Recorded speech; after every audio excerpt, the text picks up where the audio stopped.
আমি প্রিয়াঙ্কা।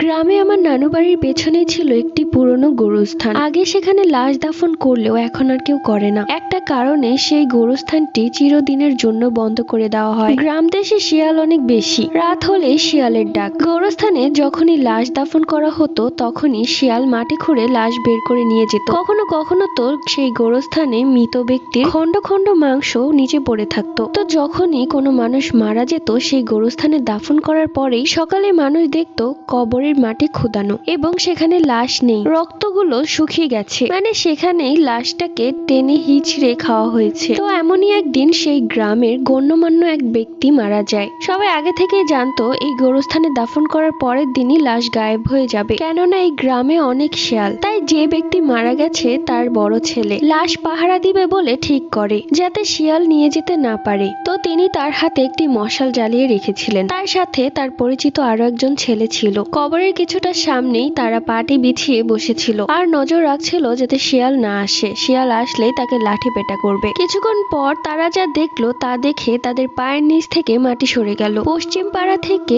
বিরাট বড় ভাল্লুকের মতো কিছু একটা তাদের দিকেই আসছে। জিনিসটার উচ্চতা ছিল একটা হাতির সমান। এটা দেখে তিনি এবং সেই ছেলেটি একটা আড়ালে গিয়ে লুকিয়ে পড়ে এবং মশালটিও নিভিয়ে দেয়, যাতে যে এই দিকটায় আসছে সে যেন তাদেরকে দেখতে না পায়। কিছুক্ষণ পর তারা দেখলো সেই ভাল্লুকের মতো জিনিসটা কবরের পাশে বসে কবর খুঁড়তে লাগলো। কবর খুঁড়ে তার মৃত মায়ের লাশ বের করে আনলো এবং তার মায়ের দু হাত ধরে টেনে ছিঁড়ে ফেললো এবং হাত খেতে লাগলো। আস্তে আস্তে মৃত ব্যক্তির পুরো বডির এক একটা পার্ট ছিঁড়তে লাগলো এবং খেতে লাগলো। এসব দেখে ছেলেটা নির্বাক হয়ে তাকিয়ে আছে। ছেলের সামনে তার মায়ের মৃত লাশটাকে কেউ ছিঁড়ে ছিঁড়ে খাচ্ছে, কিন্তু ছেলেটা কিছুই করতে পারছে না। ছেলেটির সাথে থাকা ছেলেটি এতক্ষণে ভয়ে অজ্ঞান হয়ে গিয়েছে আর ছেলেটি তাকিয়ে দেখছে। 20-25 মিনিটের মধ্যে তার মায়ের মৃত লাশটা খাওয়া শেষ।